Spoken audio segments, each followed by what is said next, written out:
today as bearers of the flame, a flame handed to us by our forebears, who charted this path long before some of us could care or count, that relayed this flame across generations, handed it to us for us to steward, so we can hand it to generations yet to come. The voices of these forebears continue to echo through the tunnels of time as both inspiration and guide to all of us. They inspire, they spoke, they enacted examples, they pointed the way, they laid open a whole spectrum of possibilities, and were worthy guides to our region and to our continent.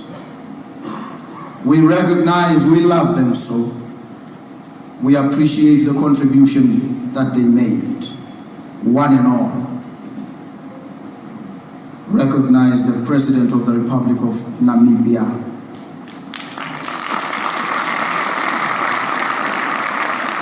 and thank the Namibian people for giving us this leader. I hope and trust that she brings a feminine touch, a touch of compassion and deep care to a region facing pressing, persistent, and trenchant challenges. And so, there was no democratic malfunction. Let there be no democratic malfunction anywhere on the African continent. Let us focus our collective attention on wrestling with the challenges that bedevil our continent. We have seen when the rough winds of circumstance demonstrated to us the challenge that faces multilateralism in today's world. We've seen how over-reliance on trade with certain powers of the world has rendered us so fatally vulnerable that we are now dependent on their mood swings. They determine what happens on the African continent. And this is because we've allowed ourselves to fall into a trap of self-loathing, where we've hated not just ourselves but our neighbors on the African continent.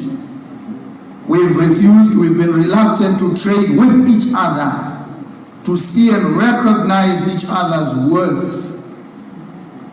We've come to that point, that inflection point in our history, when we must recognize that we need each other. We need each other desperately as African countries, as Africans. We must reach out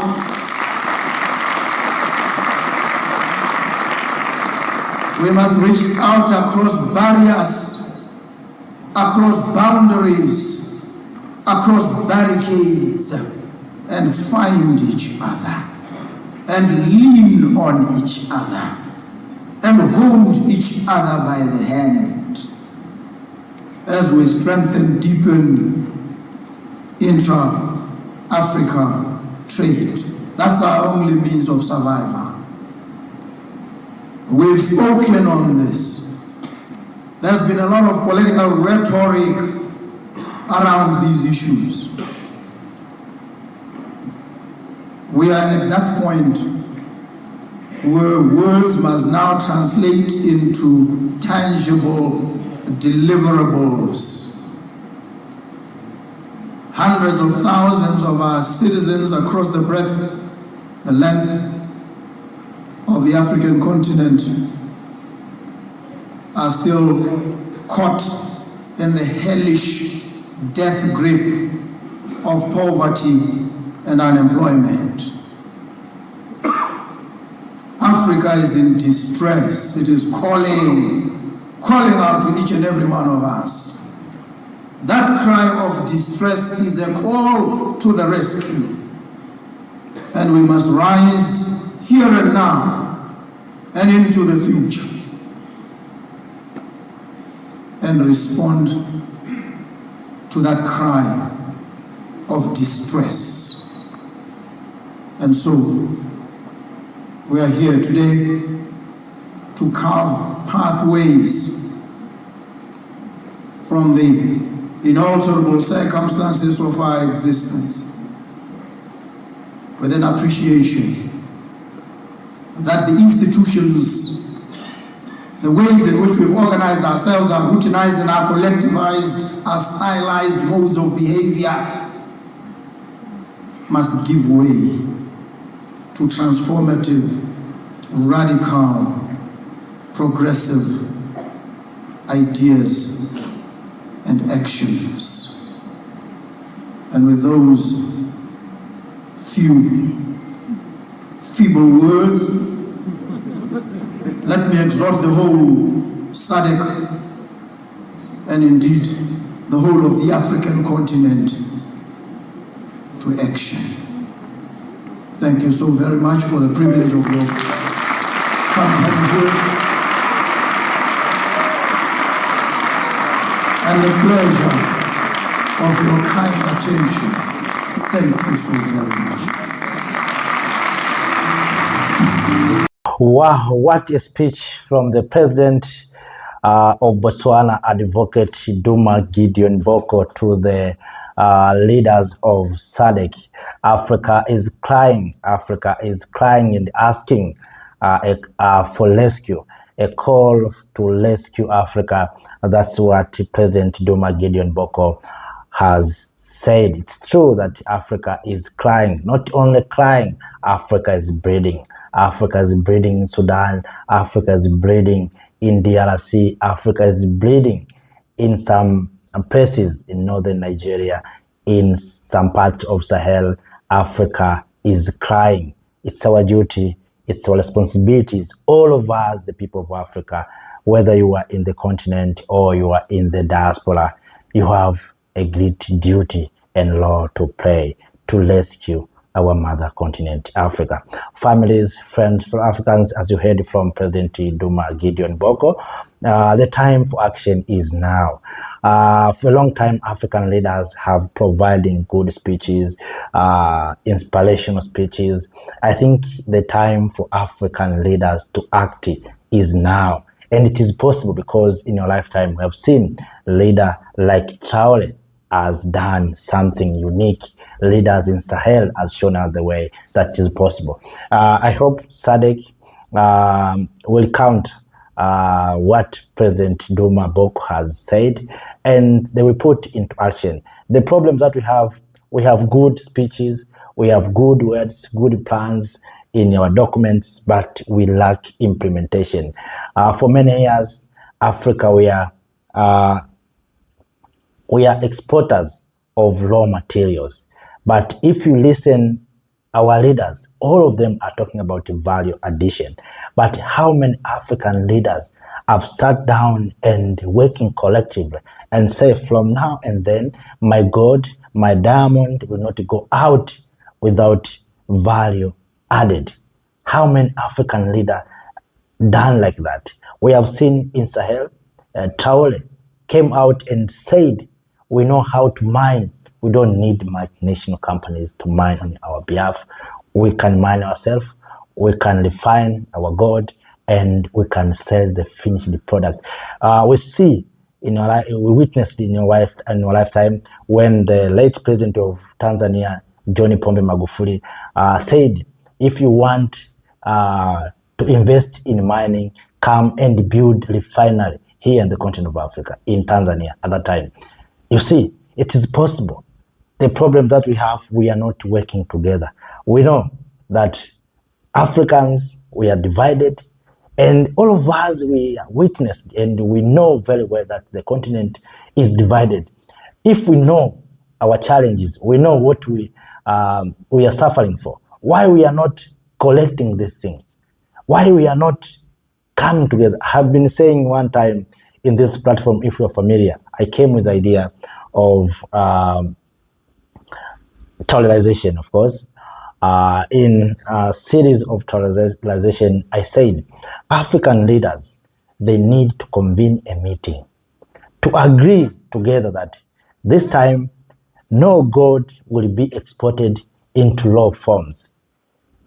If all leaders can meet in Addis, whether in Addis or Kampala or Nairobi or Ouagadougou or Niamey, whether in Gaborone or Windhoek or Pretoria in South Africa or Alale or Lusaka, where any place, or Dakar, African leader can come together and say, you know, we have been becoming exporters of raw gold. From now and then, all of us, we have to agree that no more raw gold will be exported. Those who want to buy our gold, they have to build industries. And of course, we can start ourselves to build. If Burkina Faso did, why not these SADC countries or African countries come together? We can start refining. Then we can have a single market of gold from Ghana, gold from Botswana, gold from Congo. We can have a single market of gold. The same to diamond, the same to lithium. We need to have to agree as Africans. If maybe we have, we need money, we can find the way how we can get money. Maybe you have two kinds of resources. Maybe you have oil, you have natural gas, and you have diamond. Okay, we allow you to export diamond. And you know, we are exporting these raw materials or these raw gold, raw minerals. Why don't we create a center? For instance, let us make Botswana a center for value addition of diamond. All African diamond must go to Botswana, and there can be value added there. If we want to achieve gold, the same, we can find a place in the continent of Africa. That is a place where we will add value of our gold. It is possible. It is possible. But because of selfishness, we have been divided. We don't see each other as brothers and sisters. We see each other brothers and sisters when it comes to elections and political issues. But when it comes to economic issues, every African nation is working individuals separately. So we need to break this chain. These revolutions must move beyond words, must move into action. So we want to implement ideas and actions, as President Duma Gideon Boko has said. And of course, Duma Boko himself and few leaders cannot succeed as long as majority of us, we still have colonial mindset. We are still being conquered. We need to emancipate ourselves from mental slavery, to see each other as brothers and sisters, to love one another, and to appreciate what others are doing and to support them. As Africans, there is a need for we Africans to start working together. This is more than 50 years since we started to talk about unity. When will Africa unite? When will we come together? When will we add value to our resources? That's the question that must come to an end. We cannot come every now and then talking about unity, talking about borders, talking about free movement of people and goods. For how long shall we speak about free movement of people and goods while others have already passed there? Europeans are not discussing about borders, are not discussing about visas, are discussing about how they can go to the moon, how they can conquer the world. That's what they're discussing. We Africans, we are still discussing borders. This is my place. You know, you have interact my space. For how long? So family, friend, fellow Africans, I'm just adding what the President of Botswana, His Excellency Advocate Duma Gideon Bok has said in the SADC meeting. This is fantastic, and he has dropped a bombshell that has erupted the whole of SADC in Antananarivo, Madagascar. So families, if you're new to this platform, make sure that you subscribe to join the big family of Make Africa Great. And if you've already subscribed, please like this video and also share this video to other Africans and tell them the time for action is now. Let us Africans come together, work together, and unite. Let us collapse these colonial borders and create one powerful united Africa. After that, see you next time in another video. Thank you. Thank you, Africa, Mama Africa. Oh, yeah. You make Africa great. Thank you, Africa. Thank you, Africa.